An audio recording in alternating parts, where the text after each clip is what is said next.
Hello hi नमस्कार सत श्री अकाल friends welcome to my channel देवासाव विलेज ब्लॉग्स एंड आज today is don't forget to watch this videos because आज very interesting and energetic video हबार अच्छे वीडियोटी जमार देखा भूलिए ना चलतु आज वीडियो को स्टार्ट करिया पूर्व समस्त को अनुरोध तो वीडियोटी को जमा भी स्किप करिए ना जदि वीडियोटी पसंद आता तो लाइक करेंगे शेयर करेंगे और चैनल टी सब्सक्राइब करिया जमा भूलिए ना चलतु स्टार्ट करिए आज ब्लॉग। अरे भाई डीजे आसलानी चल दिया हैं आसलानी डीजे रेडी आसलानी चल चल चल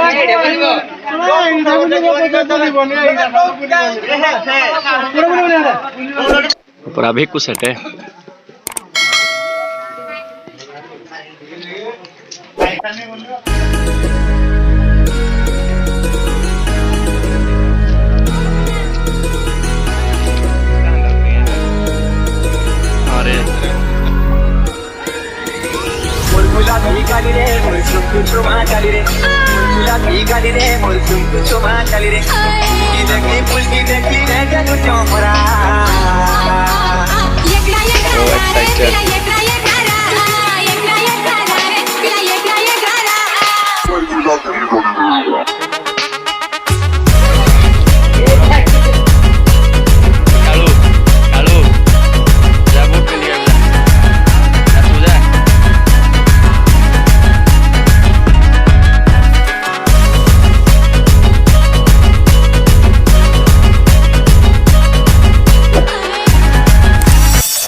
DJ Nimai DJ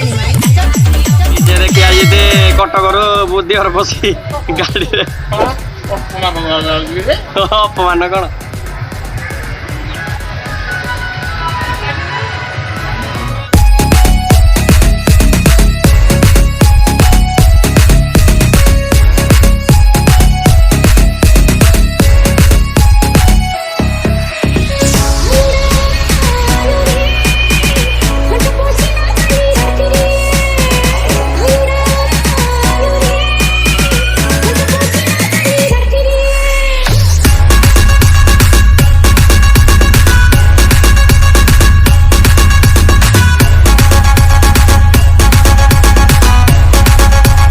DJ Liku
DJ Nimai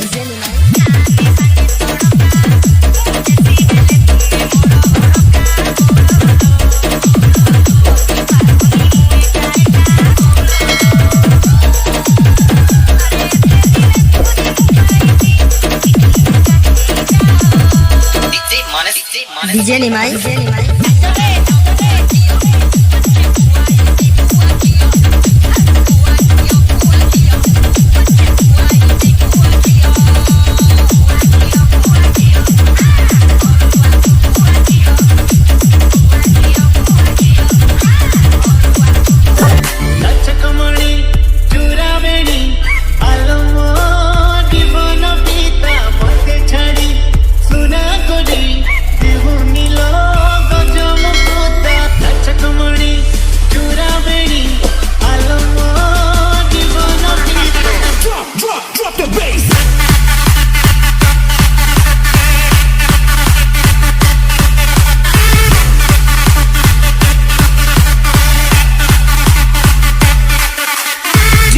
Rahul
Hey guys, welcome back again my channel and thank you for watching my videos and जदि चैनल आशा करछि आपण माने संपूर्ण भाबरे वीडियो देखि एवरेज वीडियो टी एनर्जेटिक थिला एवं बहुत परफॉर्मेंस थिला एवं देखि परथिले आपण माने कि भଳି भाबरे हमर गां रे गोटे डीजे आस्थिला तो तांको एन्जॉय करथिले लोक माने डांस समस्त एन्जॉय करथिले टोटल हम गां रे तो आपण माने आशा करछि एन्जॉय करथिबे जदि आपण भल लागिथो वीडियो तो निहाती भाबरे लाइक करिया को भूलिए नै एवं शेयर कर देबे मध्य चैनल टू सब्सक्राइब करिया जमाई भूलिए नै तो आज वीडियो मैं एडिट करछि देखाबा निहाती नेक्स्ट ब्लॉग रे thank you and keep watching my videos